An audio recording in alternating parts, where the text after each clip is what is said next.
Hey, all right, it's me, John Park. Whoa, I've got an echo. That ought to fix it. How you doing, everyone, and welcome to John Park's workshop. I am here for you to do cool stuff in the workshop today on behalf of Adafruit Industries and all hacker maker types everywhere. So thank you. You guys hit the red button, Noah and Pedro, and I heard my little beepy thing, so that's perfect. I think I'm still getting some weird, spurious false alarms on it, but at least it's got me tuned in to the fact that I need to watch my audio. And I see my audio is working. So let's see, we've got an exciting show for you today. Let me look at my cheat sheet so that I don't forget anything, because there's so much stuff that we want to do, and we're going to try to do it all in an hour today for a change. I've been going long, but in the past. Okay, so first thing I want to do is coupon code. So today's coupon code is phalange. P-H-A-L-A-N-G-E. Phalange. That's a phalange. Finger bones. And that is because today we're going to be working on an animatronic hand project. So that is hopefully an appropriate code for the day, and that code will get you 10% off of your entire cart in the Adafruit store. So head to adafruit.com, check out all the cool stuff. There's a lot of new, neat new projects or products this week. There are a couple of new motors, TT motors with metal gears and lower gear ratios that look pretty cool.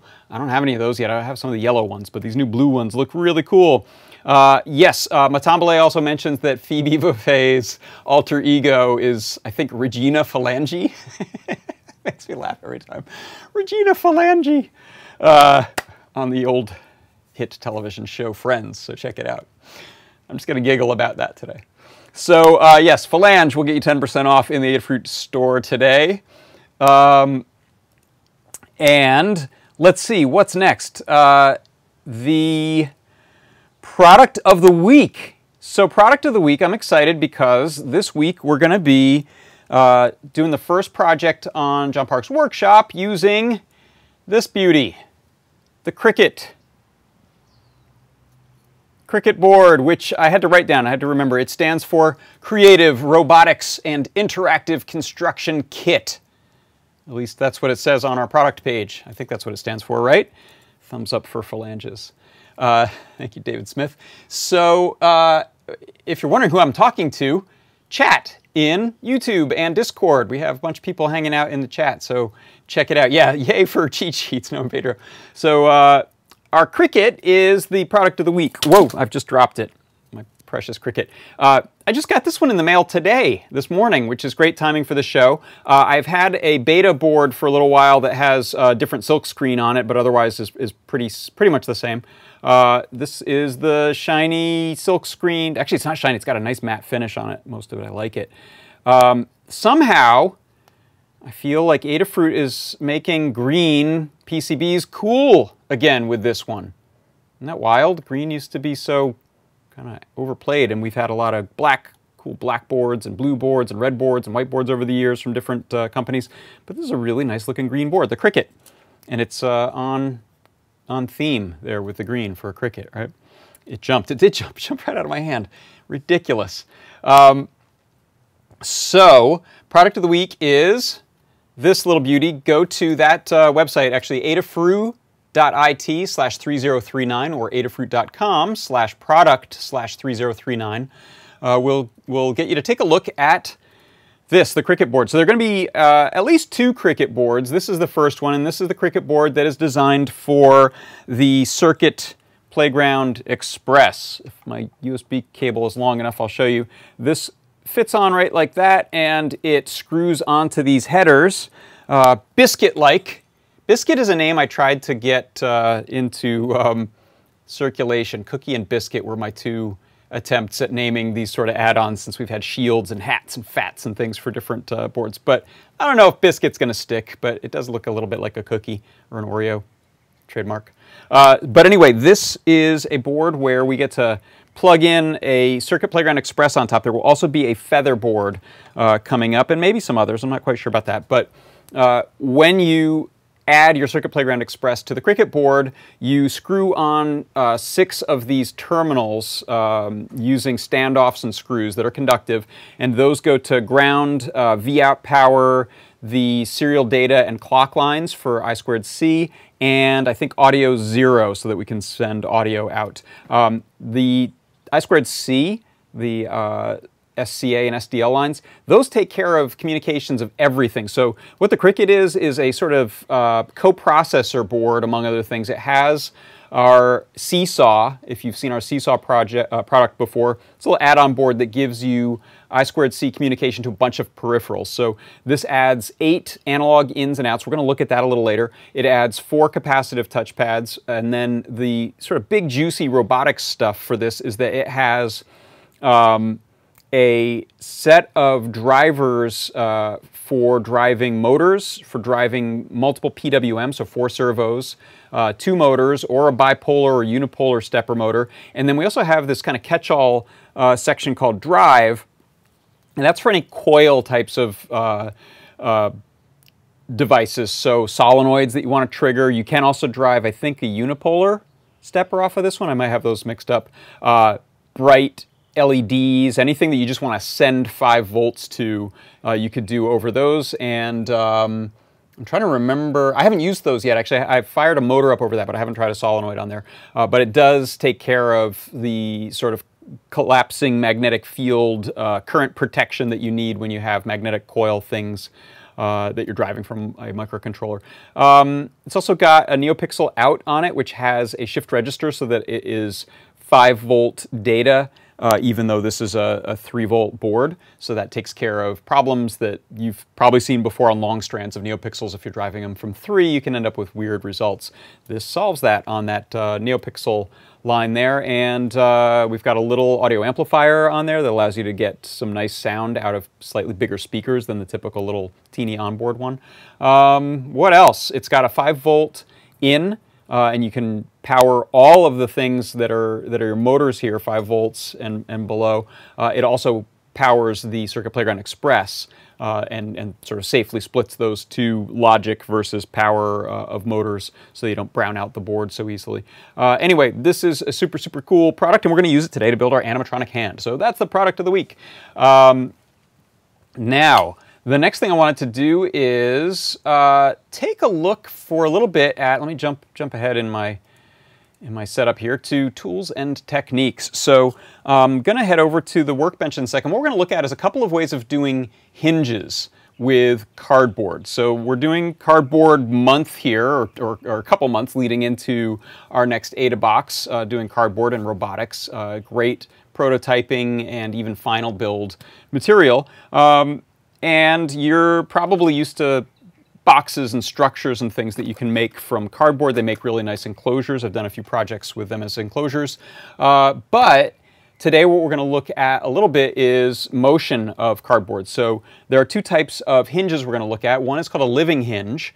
And living hinge is something you'll see in things like a Tic Tac box of Tic Tac mints. When you flick up that little opening, it's a single piece of plastic. It's just thinner in one area, and so it can hinge, but it's the same material, just modified physically. So it's a living hinge. We're gonna look at a living hinge, and we're also gonna look at a more traditional 2-part hinge with a pin running through it. So let's head over to the workbench, and let me turn off this tools and techniques thing. And how about a overhead of, maybe not that one. That one. That looks nice. All right, let's head over here. And looks like we still have sound, and I think that Noah and Pedro can beep my alarm thing if there's any problems with that. So the hinge that we looked at last week is actually pretty similar to one of the ones that we'll look at this week. Let me switch these cameras for you to this one and this one. So last week on the show, we built a garage door opener, and you'll remember we made a hinge using a couple of pieces of cardboard. We have this straw, and we have this dowel, some holes. So the straw is sort of permanently pinned to the cardboard, and then we have this axle or pivot that runs through that we can freely spin the door around, and then by running that through and pinning it in place into the walls of the garage, I only have one wall here on this sample one, we're able to make a pretty nice little hinge there. So we'll look at a modification or variation on that for one type of hinge, and we'll also look at the living hinge. So let's start off with the living hinge. So if we, why am I losing rulers? Here's a ruler. All right, so I've got a ruler. Let me grab a utility knife. By the way, I can't remember if I mentioned this last week. I 3D printed this nice little holder for my X-Acto knife, and it was off of a build on Thingiverse. I'm forgetting, I'm sorry right now, the user who made this, but he had a great suggestion in his comments, and he messaged me on Discord about using sand when you're partway through the build so that you can add a little weight to it so it doesn't tip so easily. So that's my little X-Acto holder there. Oh, Yannick mentions that I could use an Alexa skill to switch cameras for me. That'd be kind of cool. I haven't done any Alexa skills, but I do have some of those devices around here. There's one in here listening to us right now, in fact. So this, I'm going to build this a little bit like our finger that we'll be doing on the hand in a little bit.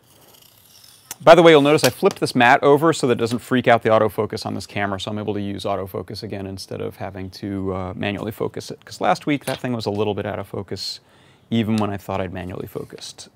So with a living hinge, you'll notice, you'll notice here I've got the corrugation, the fluting of the corrugation running this way. So this is the grain of the corrugation on this. So it wants to bend pretty easily on its own.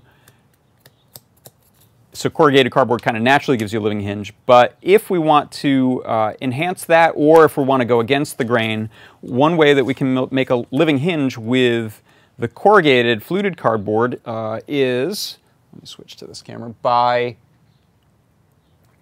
carving out a little channel in the top layer and the fluting and leave the other face alone. So let me switch over to this side. So if I want to put a hinge right here, you don't necessarily need to cheat, but you can look and cheat and see that maybe you're right on top of a flute. That can help. And then it's really, you just want to carefully cut through the top layer without going all the way through to the bottom. It's actually not that difficult to do. And the width of this hinge to some degree determines how far you'll be able to bend it. If you make it a little thin, then the cardboard will sort of want to stop when it hits about a 90-degree angle.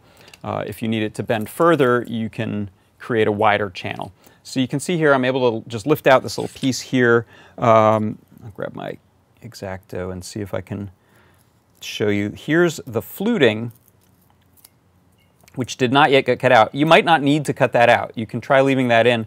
Right now, this will probably go comfortably to a 90-degree angle because there's now this gap.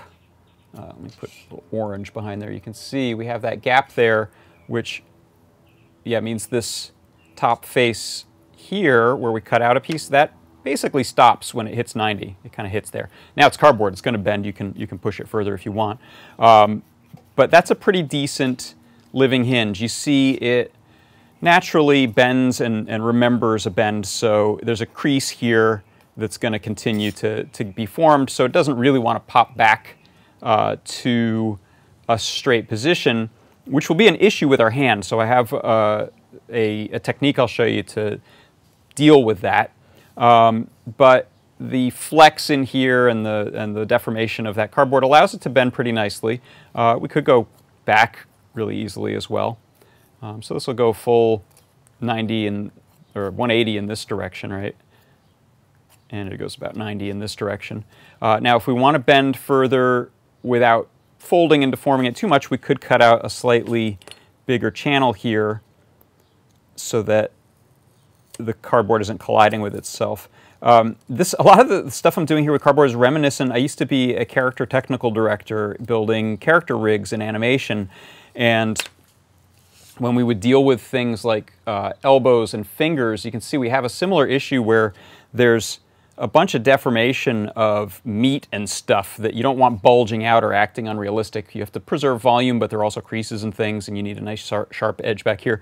It's a really similar problem set when you're dealing with this cardboard as far as, you know, we get to carve stuff away, which is nice. It's not as nuanced as CG stuff, but it does allow you to exercise some similar skills and some similar considerations are involved. So that piece I'll leave in there, but you'll see now it bends comfortably like 120 degrees or so in this direction and still the 180 there. And so it's all of that is on this guy. If you need to, you could reinforce this with something flexible like some tape along the back side. You probably don't need it on the inside. So that's a living hinge. Now you'll see in, let me see if I have an example that's easy to grab. Yeah, I can't get up to that right now. If you look up laser cut living hinges, there's a technique that's pretty popular for cutting out either with a laser cutter or even with a saw. It's a traditional woodworking technique. You can make very small little cuts, a lot of them, almost just the kerf width of a saw if it's traditional wood.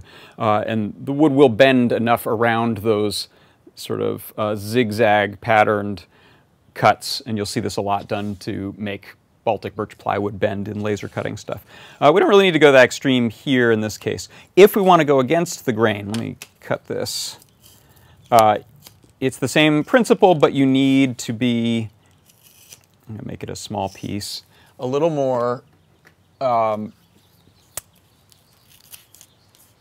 careful about your cuts, because you do need to cut through the fluting as well as this front side and leave that back side alone. But if you don't get through the fluting, it won't bend. It's not as forgiving as going with the grain, because now we're against the grain. So here you can hear dit, dit, dit, dit, dit. Right, that's my knife bumping into those corrugations. And what you're trying to do is not press down, but kind of more pull towards you, or go sideways if you're cutting sideways, so that you can get through that cardboard there. And you'll see this now in this direction does not want to fold at all, unlike when you cut with the corrugation. It actually, since it already generally wants to do this anyway, these two bits of this face can collapse into the corrugation pretty easily. When we go against the grain, we do definitely need to carve out this little channel here, but if I go just about the same thickness or width as the thickness of the material, then we can get a good stop. It should just run into itself and hold that 90 degrees pretty well. Again, it's cardboard, so it doesn't take much to force it out of your desired positions.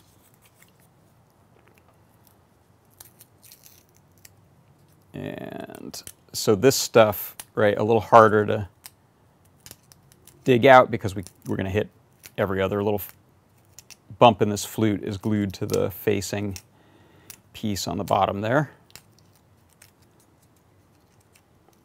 How's my audio? I see audio. Oh, good. That looks pretty loud, actually. Is my audio too loud?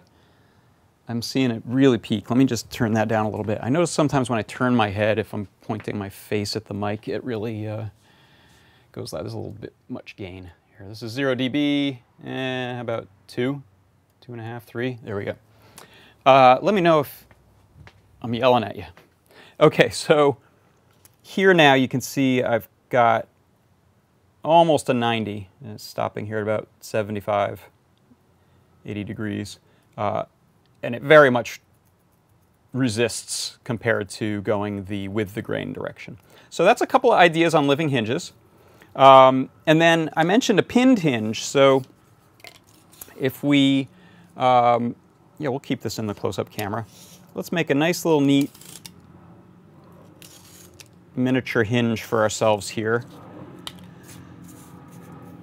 And you can do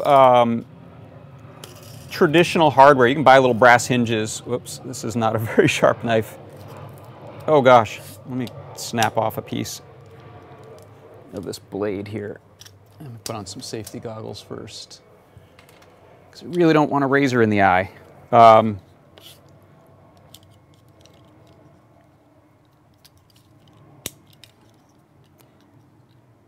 So these have this little tool at the bottom that you use to snap off the old blade. So that's terrible. I'm going to cut it somewhere else instead. There we go. Look at that. Fresh blade. Still not perfect. Okay, so you could use a brass hinge from the hardware store for cardboard stuff, but if you want to easily glue cardboard to cardboard and kind of keep things in the family, you can do something like this. Let's make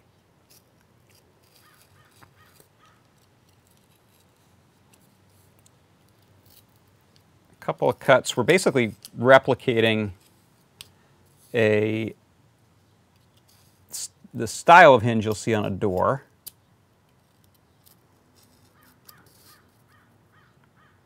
Let's see, oh geez, I've already screwed it up. I just had one in front of me that yeah, let me take a new piece of cardboard.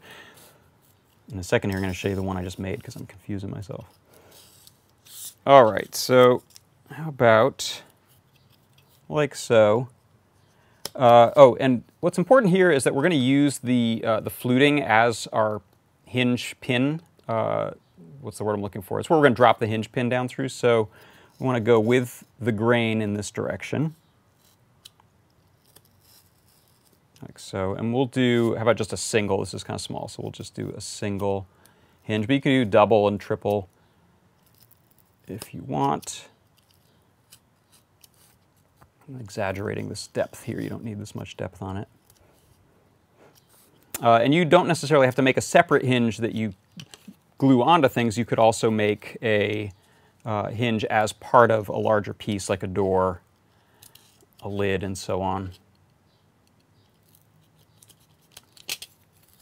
Okay, so now you can choose. You have different places where you can place our hinge, which can be a toothpick or a paper clip.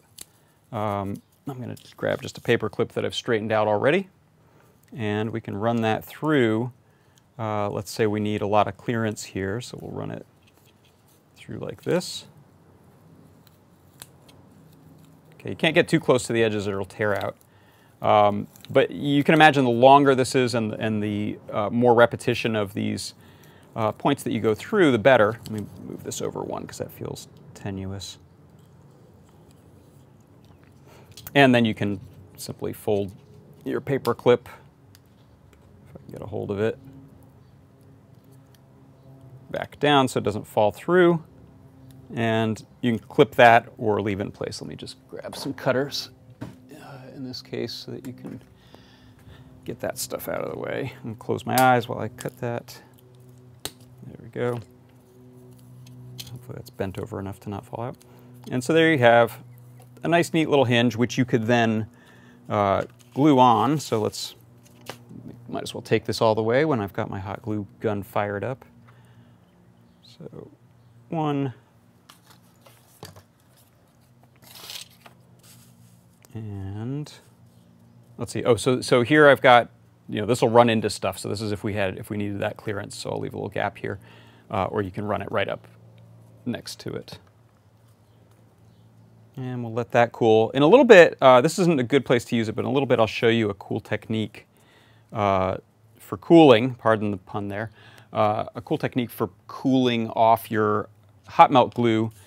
Because it doesn't dry so much as it cools. And so if you're getting impatient building stuff, which I do, waiting for things to cool, I've got a nice technique that I've been using to quickly get those cooled. Also, I'm using a high temperature hot glue gun, and as you can imagine, it takes longer for that to cool than if you use the sort of low temperature craft gun. So that's a consideration too. And there you go, we have a nice little hinge here. You can see I made this a little goofily large, but if you make this a little smaller, a little more subtle, or trim that tab down and place the pin through closer to the edge here, then you'll have a nice workable hinge. And this goes a pretty nice distance here to open and close. Okay, so you probably can come up with some cool places to use that sort of hinge in your cardboard construction, so I look forward to seeing what people do with that. And now, the next thing I'd like to do is head on over back to the workstation and show you a quick little MakeCode minute. And I've been saying I would do them quickly. Today I actually will. I'll do a quick one because I think it's a fun technique, especially if you're new to... Oh, let's see, I'm getting a message. No? Am I all right? Oh, let's see. Oh, I'm getting a message from Adam, Adam Bachman's the guy who helped me build the script for my, my alarm thing. Sorry, I'll switch cameras here. So let's take care of that right now. Send me the script you're running on your hardware. Oh, I can't do that right now. All right. I will, Adam, soon. At 2 p.m. PST. Okay. Good. So, MakeCode. Do I have a thing for that? Oh, I do. Look. MakeCode. Oh, jeez. It's not a mirror. I'm sure there's a way to flip that so that it does what you need it to. But right. So I'm going to jump over to my super groovy invisible MakeCode. So, by the way, there was a cool JavaScript hack that PT and someone at Microsoft had come up with for forcing a green screen into the JavaScript of page. Now, Microsoft said, hey, we'll give you a feature for that. So there's actually, if you look here, I'm running the beta of MakeCode, and now there's the high contrast on off, and there's a green screen on off, and it lets you turn the background into green screen. It also lets you port the input of a webcam or any camera, USB camera that's connected to your computer, to the background. So you wouldn't need necessarily screen sharing or broadcast software like I'm using. You could record a session of yourself locally on your machine to share, doing MakeCode in this groovy invisible mode. So check it out. The only downside really being that there are some interface elements, like everything in this loops category, that are green, and so those are matted out. Unfortunately, I don't know if we can choke the green tight enough to fix that. I won't mess with it right now. Oh, get out of my face, thing. Okay, so I've built it over here, but I'm going to build it from scratch. The idea today is to just show briefly how to use the sound input on the Circuit Playground Express in MakeCode to switch something on and off. So if you look in this input section, we have a item called on loud sound. Put that on my forehead. So on loud sound is a loop that will do something that you stick inside of it when a loud sound is detected by the Circuit Playground Express. Now, I think you might be able to specify what that sound level is. There's this sound level variable here. I'm just going to go with the default, but you could tune that. Here's this set loud sound threshold. So you can do that. You can get into a little more depth than I'm going to right here. But I'm going to use the default and say on a loud sound, let's play an animation. So I'm going to head up to Light and grab this Show Animation block and drop it in here. Now here's a trick I like to use. Since I don't know that I can simulate the loud sound in the Circuit Playground Express simulator that's here on the side. Some things you can, some you can't. But what I'll often do is actually give myself another input that's just on button A click, which I can test on the little simulator over here. So if I click button A, we'll see the little animation played there for half a second. So now I can say, you know what, I want to get this fire colored one, and let's get it going for, how about a second. Test that, what it looks like. And this just allows you to iterate quickly without having to download the item to your board and test it out. So I like that, and then after I snap my fingers and make that animation happen, I'm going to go to a different light pattern. Oh, this thing's right in my face, isn't it? So we'll do lights, and I'll just grab this show ring, which is a really nice visual way to pick some colors, and I'm going to make it blue and orange. How about? So let me fill it all blue, and then fill in a couple of orange ones here and there. I like that. So I'll test that in the simulator. Good. So it's going to land on and stay on this. Done. So now I'll do is swap this over to the on loud sound. I can right click and delete that block and get rid of the duplicate, which is the one I made earlier, to test this. Goodbye. And now I'm going to, I've got this named down here at the bottom. I'm going to hit download. It's going to ask me if I want to save the file, which I do. And then you won't see this right now, but all I'm going to do is open up a Finder window for myself and drag that to the board. So my board is plugged in. I've pressed the center button on the Circuit Playground Express. And now if I look, there's something called CPlay Boot that has opened up. And so when I drag the UF2 file that I just downloaded from MakeCode to that CPlay boot, it's going to upload, and oh, I can close that now. Goodbye thing. Okay, and now there we go. So on snap, boo, or you can yell at it. Sorry about that. I did that right in the mic. All right, so there's our quick MakeCode minute of using a sound to activate something. And now that doesn't have to be just contained to the Circuit Playground Express NeoPixels. That could be external things that are plugged into the board, or now with the good friend of ours, the Crickit, we'll be able to use loud sound to activate things like big motors, which is pretty exciting for robotics projects. And pranks is another example. So I can't wait till we get around to April 1st again with this in our hands. So that is the MakeCode minute. And now let's head on over to, oh, I'm getting, sorry, I just realized my audio is peaking because C. Grover over in our chat mentioned that he checked the audio averaging and I was peaking at, oh no, you said -3 to -1, okay. So I'm not peaking over 1. That's good. All right, I'll leave that back up where it was. Volume good? I think it is. Oh, by the way, shout out to people who sent me stickers. I got a very cool shop sticker from Cedar Grove Studios, and also Jeremy S. Cook sent me one.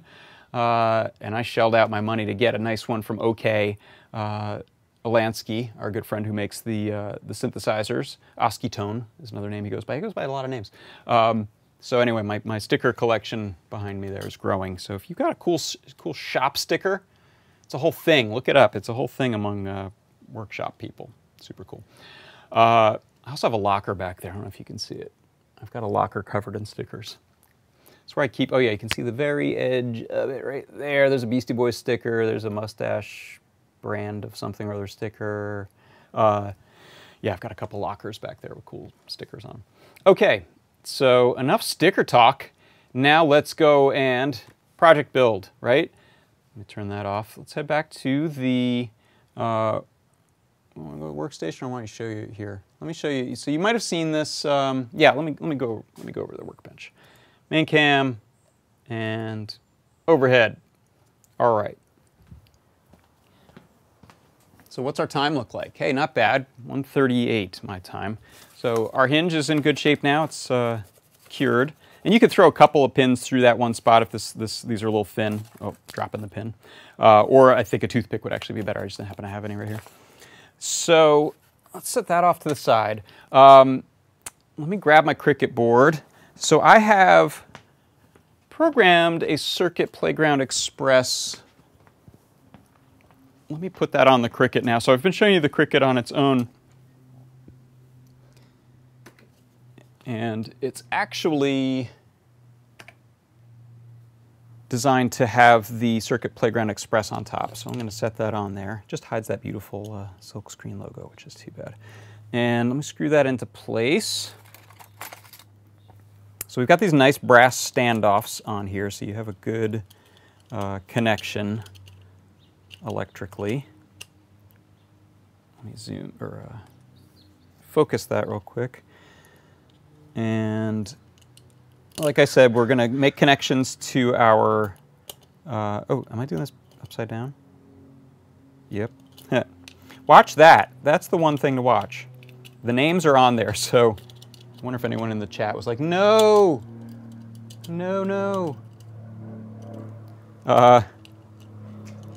Knowing Pedro, do you like the segment of here's my sticker art, sticker collection? I like it too.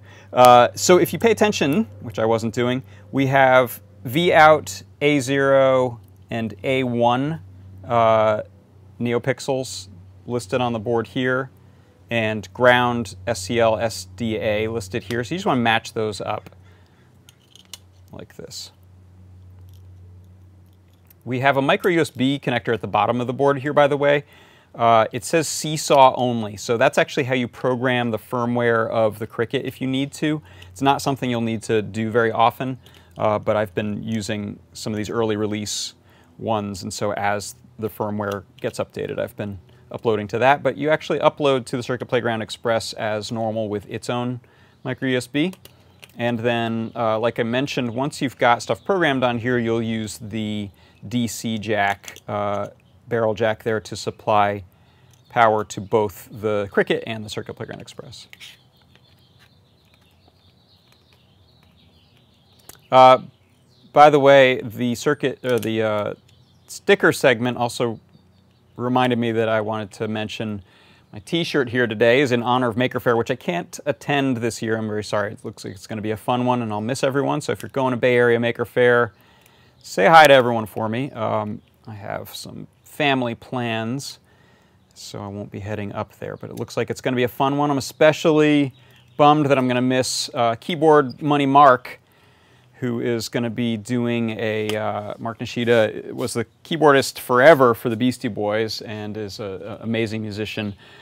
His own bands and recordings over the years are fantastic. Don't miss him, but he's also an inveterate tinkerer. And I believe he's bringing his Frankelodian, which is a device he built to take piano rolls and convert them to MIDI outputs so he can then run them into synthesizers. And it's, I think, going to be awesome. So don't miss that. I think it's Sunday at 1, Bay Area Maker Faire. I wish I were going to make that. Okay, so there's my Crickit board. Let's pop over to this view. And now what we're going to do, actually, I'm going to come back to this one in a bit to show you something a little extra. But what I've done is I have traced my hand and cut it out. Okay, so you can see there's my hand. First one I did it by hand, which works great, and that's what you should probably do. I decided I wanted to make a few of these, so I redrew the vector of this shape in Rhino and used it on a laser cutter to cut out the shape.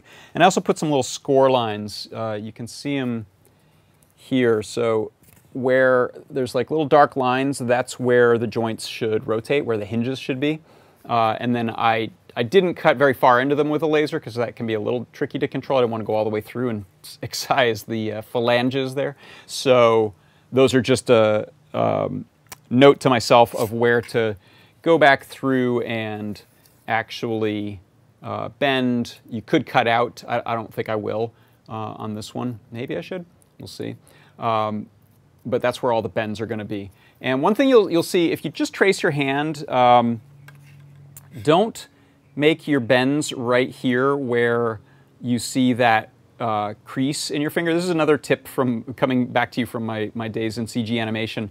The joint where that rotates is actually quite a bit lower. So you'll see there's a lot of webbing that deforms here. The joint, if you want the hand to kind of look a little more correct, has a lower pivot point than you think just looking at this side. So I made some little cutouts to accommodate that. And so that's where this will bend and actually get to more of a fist shape. Looks a little more correct. So the next step with this is I've put my bends in there. What we're going to do is we're going to do 4 fingers of rotation, and we're going to leave the thumb alone. And partly that's because we're doing this mostly in these 2 dimensions, and the thumb really would need to go in a different dimension and make our rig more complicated. And also we have 4 servo outputs on the Crickit, so I'm just going to use those 4. So here is what I've found to be the most effective way of making the hand actuate with servos without placing a servo per joint, because that's one way you can definitely do animatronics, is just get a servo at every, or a motor of some kind at every joint. But those tend to be heavy, right? You're holding a lot of mechanism up at a distance pretty far from this motor, so you'll put a lot of torque here. So another typical way of doing things in animatronics is with cable drives. And so the idea here is if we take some string or cord, I've got some cord here I got at the craft store, and I wrapped it around an egg carton so I don't make a mess out of it. There's probably better ways, but as all of you who are into 3D printing know it's painful when coiled things become uncoiled. So I'm gonna, I've got to pull this off to make it a little easier to get at for now. And I've still got one little cable around there so that it doesn't unbundle fully. So let's find the side that's easy to get out. What I don't want to do is tug like this, because then I'm never going to get it out. All right, where are you, little thing? Sorry, I didn't mean to turn this into watch John Park try to pull some cord out of a mess of cord today. All right, there we go. You're that guy, huh?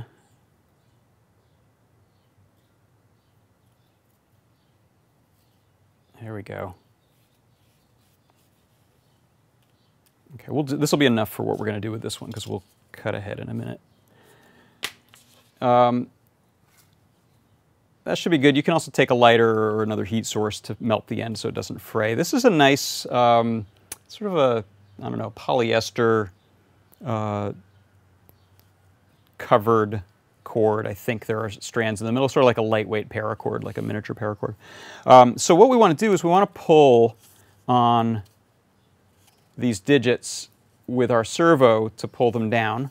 But in order to guide this motion a little bit, we're going to use drinking straw in small tubes. So what I'll say is sometimes you'll see, this is a pretty common craft type of project. You'll find a lot of great tutorials online showing this technique. And something you'll see sometimes is people will score or snip out little sections of the straw so that it can bend this way and then will sort of provide a return to spring back up. It works pretty well, especially if you're not using cardboard and you're just making a straw-based hand. But what I found is that it tends to prevent the finger from bending very far because the straw is running into itself, and the spring return isn't so good. So what I've come up with is, or settled on, I shouldn't say I've come up with, I'm sure plenty of people have done this before, but what I've settled on is making pretty small pieces of straw to guide the string, which won't run into each other. So you can see if this piece is here and this piece is here, they don't bump into each other until it's at the full 90 that I want it to go. And you can make them smaller if you want it to go beyond that. So what I'll do is I'm going to hot glue those onto here. Let's just do one finger's worth. And I'm just going to set one of these sections of straw in about the center of each digit here. Like so, like so. You'll also notice I cut these at angles, so the pinky curls in. If you'll notice your pinky doesn't flop down in the same exact angle as your middle finger or your ring finger. It heads towards the palm. So I've included that for a slightly more anatomically correct and realistic look. So I'm going to use these to guide it, and then depending on where you're going to be tugging, with my motors I'm going to pull from down here. Let me zoom this out a little bit. So with my servos, one per, I'm going to pull from somewhere down here. So what I like to do is actually use the straw to guide that all the way down. So this one I can cut off a little bit. Something like here, so that I can guide that string down and out towards the bottom. So let's set a little bit of glue here.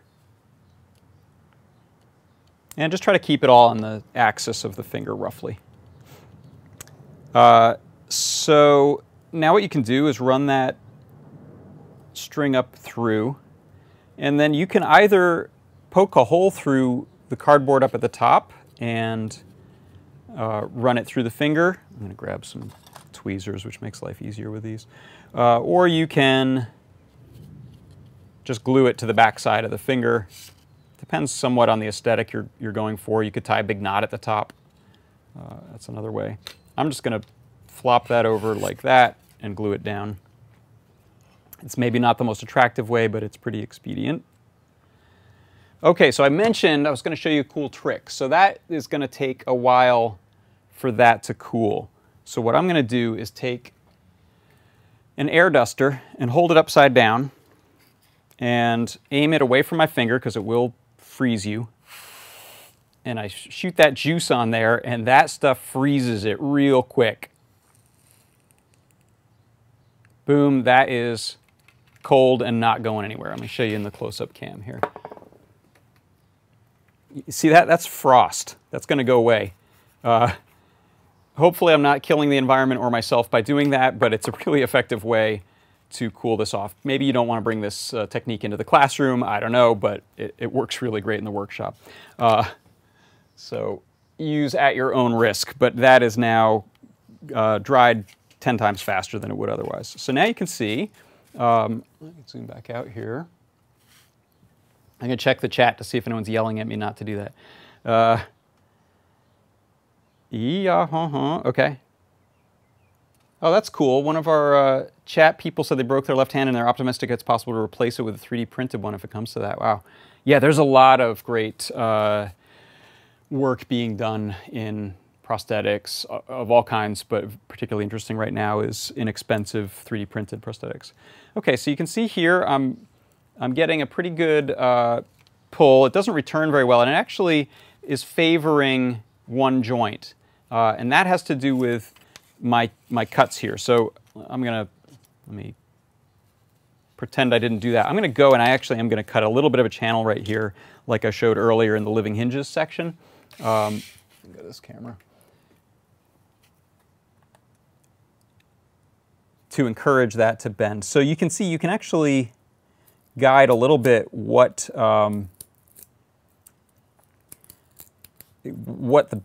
sort of maximum rotation or bend of each joint is depending on how you cut these channels out. So we should get more fingertip action now just by pulling out a little bit of that cardboard from there.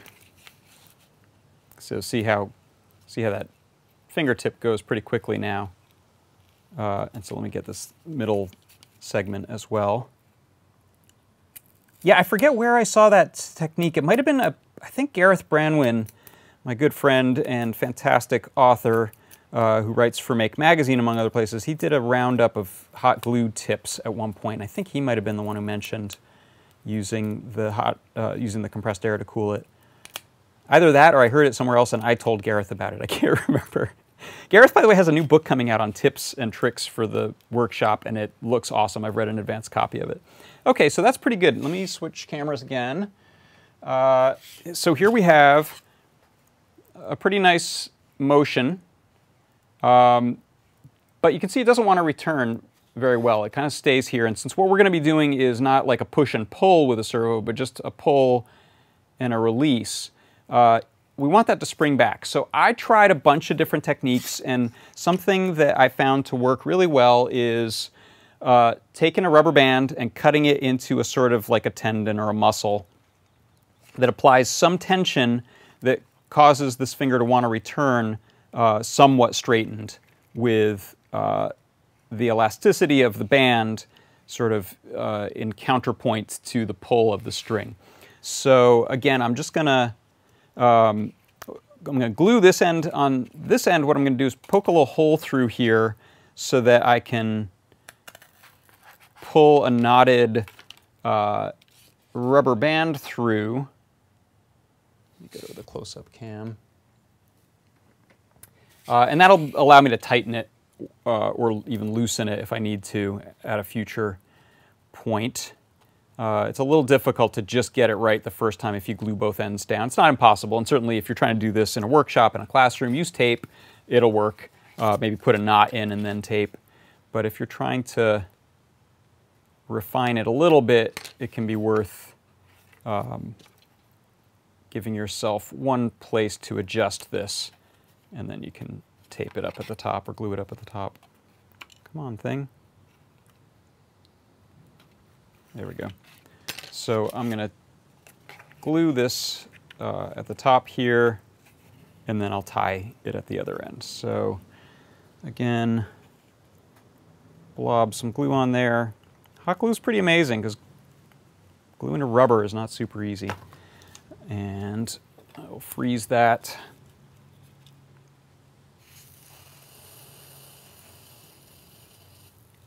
Boom. Cold. Ready to go. Actually, I'm a little worried I cut out enough cardboard here that it's wanting to favor, you can see it's wanting to favor backwards bending, so we'll see if that's a problem when we put just a little tension on with the string, because that will keep it a little curled. Your fingers are naturally curled. They're not flat straight out most of the time. But if it's a problem, we can support this cardboard here. So let's put a little tension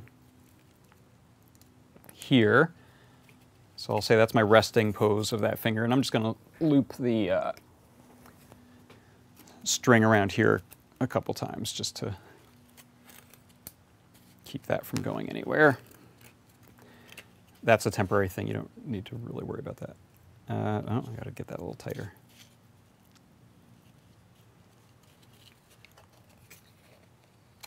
Oh, so that's too much tension on the rubber band.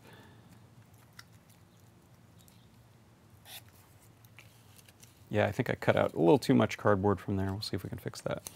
I'm going to tie this up here.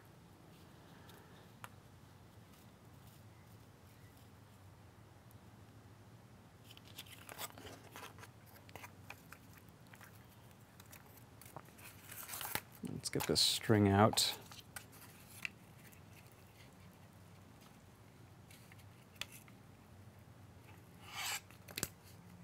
Okay, so about like that. Oh boy, yeah, it really wants to go. Let's see when we pull it. Pull it. Yeah, I've ruined that piece. Let's put a little glue in there and see what happens. Just a touch.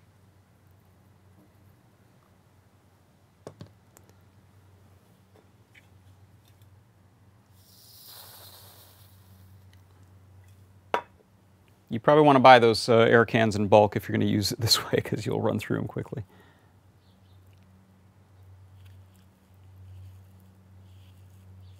Okay, that's pretty good.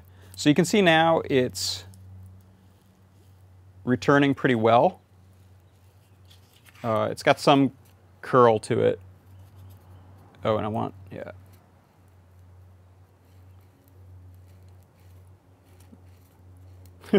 Yeah, we got some funny motion on that one. I have ruined that one a little bit. All right, so be careful cutting that channel out. I'll leave that one alone. So what I would say is don't maybe pull that out. I think that's the first time I've done it that way. On the other ones, what I've done is just gone with this single bend, and I think it's just got more integrity and doesn't want to flip back because I cut all these flutes out. It doesn't like that. So you could probably repair something like this with little strips of cardboard going up that just keep it from bending fully back. But let me pull out the other one that I made earlier where I didn't ruin that.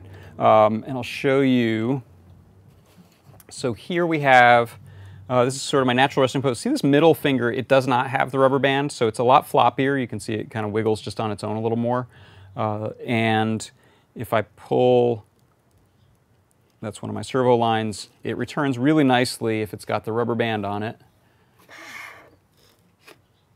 And here's the one that doesn't. Yeah, actually that one's not returning too bad. But it can't bend as far. You see the thing that's returning this one is the straw. So I've left the spiny back of the straw on this one. Actually, let's go to this camera. So you'll see this index finger or ring finger, this has, these have the segmented straws. This one is the single piece, so it does, oops, it does have some return to it, but it just gets stuck. You can see it's kind of running into itself right about there, so it doesn't have the range of these other ones, which can bend quite a bit more. So I'll leave that one in place as it is now, but I'll probably end up fixing that one up later. Oh, what happened to my camera? Oh, that's this camera. I looked up and I saw a blue camera. I was like, whoa. And so let's switch. Yeah, that is definitely double jointed and weird. Let's switch over to full view here for a second. So you can see so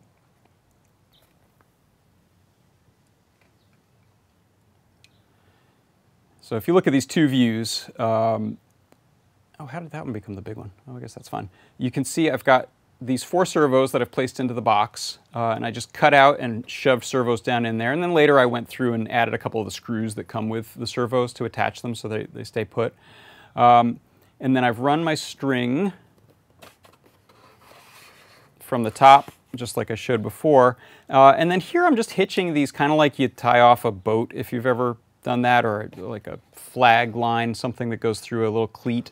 So I run the cord through one of these servo horn ends has a larger hole, and this string happened to fit. This is just some cord I got at the craft store.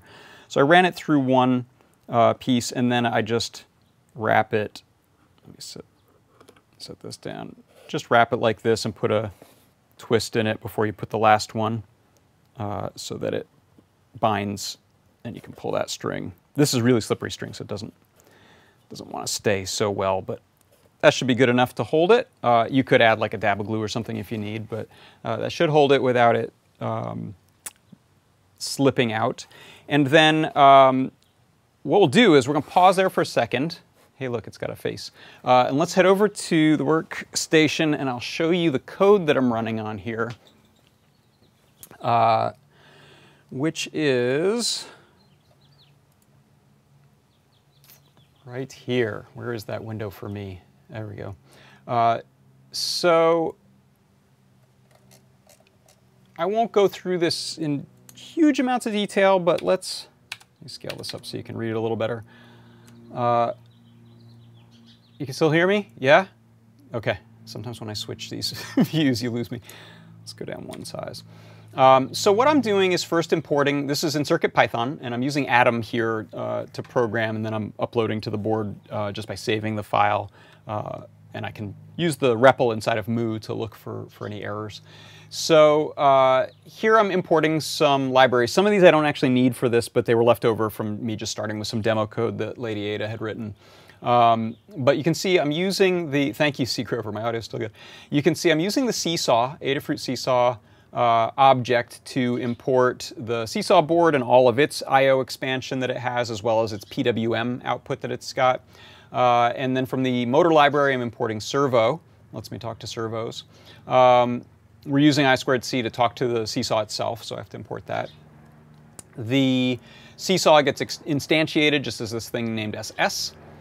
I can't remember if I'm actually using the switch. I was at one point, but that's how you set up the onboard switch that's on the Circuit Playground Express that you can use to turn things on and off, or turn on and off audio, or whatever you want. But here's the stuff that I am using for sure. So 4 servos. So this goes through, creates an array of 4 servos. So there'll be servos 0, 1, 2, and 3. It sets their PWM frequency to 50, and it also sends them to this angle of 90 degrees to start, which in the way that I've arranged that is sort of up and down. Oh, there you can see. Is up and down or a little cocked to the right so that we get a nice 90-degree-ish throw of that, that line that pulls the fingers. And then I'm using the capacitive touch. I'm actually not using the analog digital converters on this sketch, but I will in a second on another one. Then I'm setting the threshold for capacitive touch, so anything that goes over 500 means that I'm touching one of those 4 pads. And I'm setting some states for some variables that hold on to the states of whether things are pushed or not. And I've made it a little array of finger names just to make my life easier when I was debugging stuff. And then this is really what happens in the code. So we check the value if it's of that switch. If it's being used, then I do stuff. If it's not, it effectively stops doing anything. But if we are in the switched mode, I think to the right, we go through, we iterate through I 4 times. And what I is reading those 4 capacitive touch things. And then if we do see that we're touching one of the capacitive touch pads, then we send a servo angle of 0. So we're going from 90 to 0 on those servos and the way they're oriented. For a related servo. So my cap touch pads are 0, 1, 2, and 3, and those relate to my servos 0, 1, 2, and 3. So that makes the code kind of neat. If the threshold is below 500, then it means we've just released it and we return to this angle of 180. Is that right? I think that's right. So that's the code that I have on there. So if this works, it's because that was true. So let's head back over to the workbench and take a look. We can go, we'll use the overhead for that. In fact, we'll make the overhead big. For that, we can turn off this code. Where's this code living? There you are.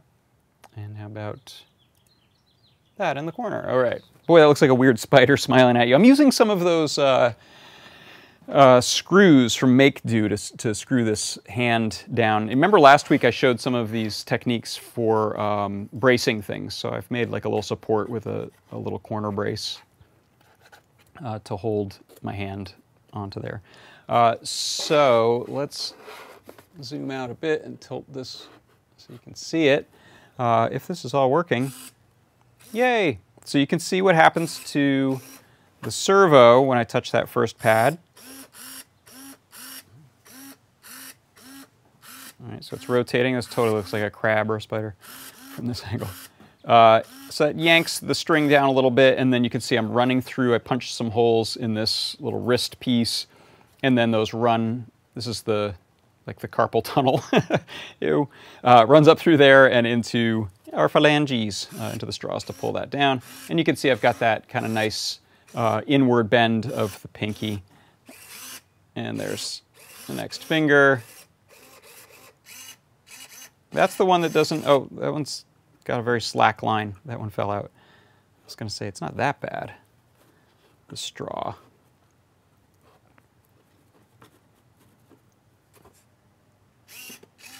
Yep, I didn't tie that line very well. Just like a boat that comes off at the dock. Let's improve that.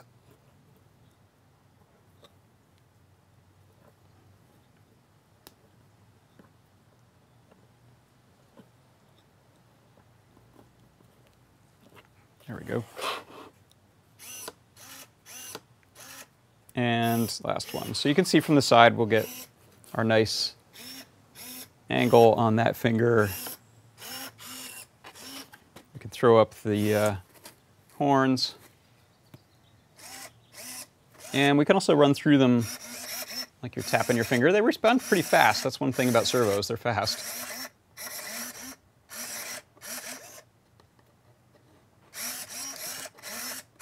All right, so that is our hand, and I'm going to be writing up a tutorial about that. If you are interested, I'll be going up on the learning guide so you can build your own hand. And you can see here I just took this nice low box that kind of reminds me of a little miniature pizza box, but it's a shipping box that DigiKey sends stuff in, actually. They are a nice size for mounting things to, so you can see I just poked some holes down in and used some of these nylon 2.5mm standoffs and screws to mount the Crickit board down, and then the CPX is mounted to the Crickit. I have a speaker on here which I'm not using yet. I also have a capacitor on here that, as we write, there's a main guide that Lamore is writing about, that Lady A is writing about using Crickit, and you can help yourself. These draw a ton of current, so if you hit them all four at once, you'll very often restart the board. It's just too much for it to take. Capacitor helps you to some degree with that, with those very sudden peaks of current draw. I'm not sure why that light is lit right now. It's actually not supposed to be. Let's try resetting the Crickit board and see if it goes away. Now it thinks I'm uploading code. So when you double click that, it thinks you're doing seesaw code. Let's turn it off and on. All right. I guess that's good. That shouldn't be red, but it is. Yet everything's working. So let's see. We're over by a couple minutes. Okay, but I have been teasing this a little bit, and so I want to tease just a little bit more. I have a very exciting new acquisition, which is this Power Glove. So this is the Nintendo Power Glove, which came out in 1989. I won't say it's so bad, but it is so bad. It's so bad it's good. So, oh man, I said it. It kind of has to be said. So, the Power Glove is, we'll dive more into this another time for sure. I'm going to do some projects with this. I may have to get more than one because I have a lot of ideas.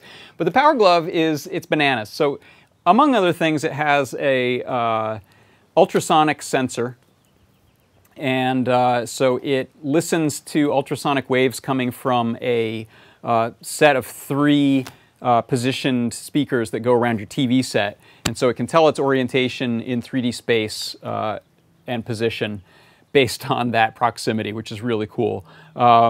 It also has a full NES controller's worth of buttons plus some on here, which is very interesting, actually. I kind of was joking around with Noe this morning. It'd be kind of cool to do the camera switcher on here so that whenever I'm working, I can just switch cameras by pressing this.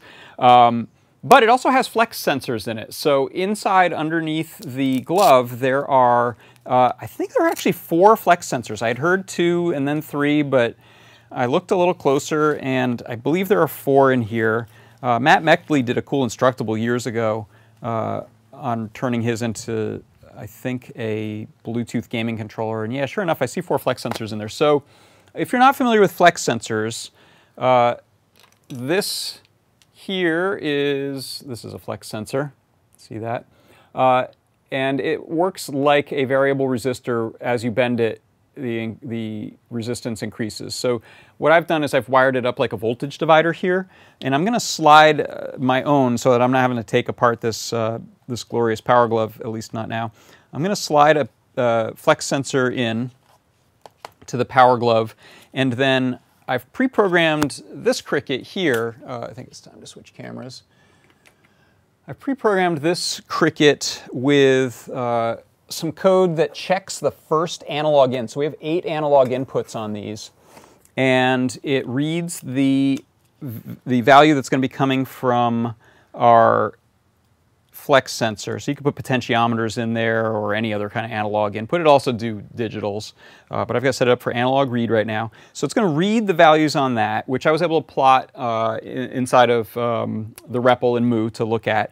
Then once I was sure, okay, it's giving me some reasonable values, what I did is I've hooked up one servo to respond to that angle. And I need to put a multiplier on there. The values that I'm sending it are pretty small. But what you'll see, if this works, I think you can see it working already, is, I gotta put this under this camera over here. How about?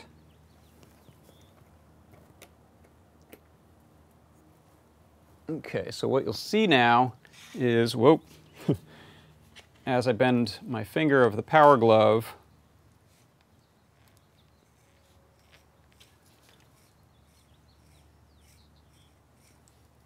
can I zoom this out a little bit? How about?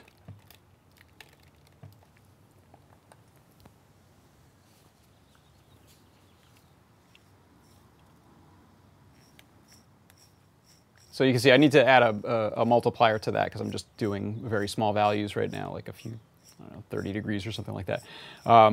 But you can imagine if you map those movements to, let's say, these 4 fingers, now my cardboard hand over there can be reactive to actual gestures. And there's nothing that says that cardboard hand has to be human hand size. So this is kind of an interesting way to do a sort of mech warrior scale hand kind of thing if you get the right motors involved and the right mechanisms involved, where you can control it just by making your Power Glove gestures, which is super awesome and exciting. So that was my sort of vintage find of the week and inspiration for doing something so totally 80s that it hurts, and bringing it to the future with robotics, thanks to Crickit and Circuit Playground Express and Circuit Python. So that's something to stay tuned to. I'll be returning to this, as well as I've got a lot of projects in mind using this thing, because just look at it. Pew, pew, pew, pew. It's so awesome. All right, so that's my show for the week. I want to thank everyone. I'm just going to keep this on. It doesn't want to come off. I'll just remove the wiring there. So that is just about as exciting as it gets, folks, the notion of bringing our robotics and our Power Glove together. Oh, it's very hard to use the mouse when you're holding the Power Glove, I've just realized. So I will pop that off now, but pretty thrilled about the Power Glove. It's not just a nostalgic throwback that's funny and a meme. It's actually pretty awesome. If you look around online, actually, there's a lot of really interesting things people have done. Oh, C. Grover, don't you tempt me. He said a glove-based CV control for your synth. Okay, by the way, I know we're out of time, but I played a little bit of this. Let me throw it back up at the top of the show. Where is my... There it is. Yeah, you can hear that. Okay, so that device right there that you're seeing, I've got a couple things going on. I've got a circuit, I got a pocket operator, which is that little sequencer running. And what I'm running it into is this little kit that I built recently, and I'll post some videos online of the build of it because it's a really fun build. But this is from Animatronic, and it is a, it's meant to live in the sort of Eurorack modular synthesizer world, but you can see it's also standalone. There's a couple configurations of it. This is meant for musique concrète, which is sort of Philip Glass found object sounds type of music that you may be familiar with. And so the idea behind this is that it's got a mixer on it, it's got inputs for contact microphones and transducers, it's got outputs for solenoids and motors so you can make things that tap on glass and then reverberate and run that back through effects. So that's what I was running my pocket operator through. I was actually getting my clock timing, my beats from this using its low frequency oscillator. But I was also using that to run the FM radio. It has an FM shortwave and AM radio built into it. Here's the little antenna. And so it was trying to tune stations at the same beat as the clock was syncing the pocket operator. So that's what a lot of that music, that little radio music you're hearing in the background was. So that's me goofing around with that fun thing. And it's called the Field Effects Kit. Field Kit? Field Kit. Animatronic Field Kit. They also have an effects processor version that has just come out. This thing, by the way, you might see more of this, including the Power Glove. Well, C. Grover made me think of this. The inputs that it has over here are for microcontroller sensor grade signals, so I think like 3 volt switches, 5 volts, so it has data, 5 and ground. So that literally I should be able to plug in my little flex sensor from the Power Glove thing that I just did into this and control who knows what parameters. So very excited about that. Lots of fun. Boy, that's a lot. That's all I got. We'll throw this one back up there. That is our coupon code for the week, Phalange, P-H-A-L-A-N-G-E, and that will get you access to Regina Phalange's secret lair, or 10% off in the Adafruit store right now. So if you've got a cart full of stuff and you're waiting to go and grab it, do it now, because 10% off until midnight tonight, excluding software subscriptions and gift certificates. So thank you, Meccano. If the glove fits, you might as well use it. That is our Crickit project of the week. Goodbye, everybody.